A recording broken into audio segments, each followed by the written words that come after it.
भक्त के अधीन भगवान कसाई की कहानी। एक कसाई था सदना। वह बहुत ईमानदार था। वो भगवान के नाम कीर्तन में मस्त रहता था। यहाँ तक कि मांस को काटते बेचते हुए भी वह भगवान नाम गुनगुनाता रहता था। एक दिन वह अपनी ही धुन में कहीं जा रहा था कि उसके पैर से कोई पत्थर टकराया।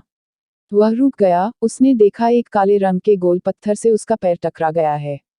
उसने वह पत्थर उठा लिया व जेब में रख लिया, यह सोचकर कि यह मांस तोलने के काम आएगा। वापस आकर उसने वह पत्थर मांस के वजन को तोलने के काम में लगाया। कुछ ही दिनों में उसने समझ लिया कि यह पत्थर कोई साधारण नहीं है। जितना वजन उसको तोलना होता है, पत्थर उतने वजन का ही हो जाता है। धीरे धीरे यह बात फैलने लगी कि सदना कसाई के पास वजन करने वाला पत्थर है। वह जितना चाहता है, पत्थर उतना ही तोल देता है। किसी को 1 किलो मांस देना होता तो तराजू में उस पत्थर को एक तरफ डालने पर दूसरी ओर 1 किलो का मांस ही तुलता। अगर किसी को 2 किलो चाहिए हो तो वह पत्थर 2 किलो के भार जितना भारी हो जाता। इस चमत्कार के कारण उसके यहाँ लोगों की भीड़ जुटने लगी। भीड़ जुटने के साथ ही सदना की दुकान की बिक्री बढ़ गई। बात एक शुद्ध ब्राह्मण तक भी पहुंची। हालांकि वह ऐसी अशुद्ध जगह पर नहीं जाना चाहता थे जहां मांस कच्चा हो व बिकता हो, किंतु चमत्कारी पत्थर को देखने की उत्सुकता उसे सदना की दुकान तक खींच लाई। दूर से खड़ा वह सदना कसाई को मीट तोलते देखने लगा। उसने देखा कि कैसे वह पत्थर हर प्रकार के वजन को बराबर तोल रहा था। ध्यान से देखने पर उसके शरीर के रोए खड़े हो गए। भीड़ के छटने के बाद ब्राह्मण सदना कसाई के पास गया। ब्राह्मण को अपनी दुकान में आया देखकर सदना कसाई प्रसन्न भी हुआ और आश्चर्यचकित भी। बड़ी नम्रता से सदना ने ब्राह्मण को बैठने के लिए स्थान दिया और पूछा कि वह उनकी क्या सेवा कर सकता है। ब्राह्मण बोला, तुम्हारे इस चमत्कारिक पत्थर को देखने के लिए ही मैं तुम्हारी दुकान पर आया हूँ, या यूं कहें कि ये चमत्कारी पत्थर ही मुझे खींचकर तुम्हारी दुकान पर ले आया है।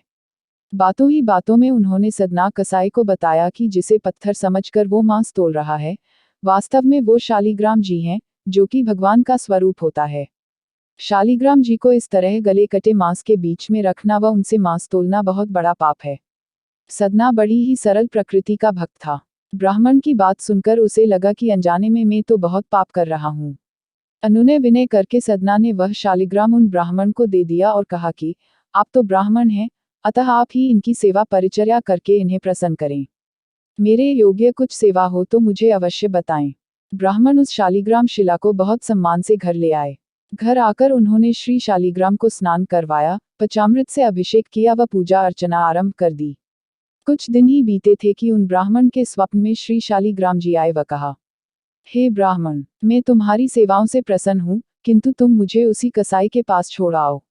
स्वप्न में ही ब्राह्मण ने कारण पूछा तो उत्तर मिला कि तुम मेरी अर्चना पूजा करते हो, मुझे अच्छा लगता है, परंतु जो भक्त मेरे नाम का गुणगान कीर्तन करते रहते हैं, उनको मैं अपने आप को भी बेच देता हूँ। सदना तुम्हारी तरह मेरी अर्चना नहीं करता है, परंतु वह हर समय मेरा नाम गुनगुनाता रहता है, जो कि मुझे अच्छा लगता है, इसलिए तो मैं उसके पास गया था।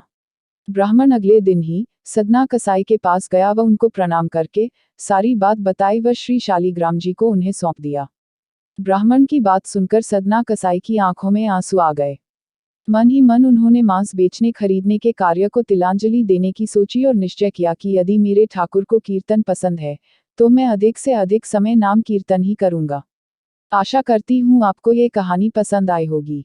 कहानी पसंद आए हो तो वीडियो को लाइक करें, शेयर करें और अगर चैनल पर नए हैं तो सब्सक्राइब करें। कहानी सुनने के लिए बहुत बहुत धन्यवाद।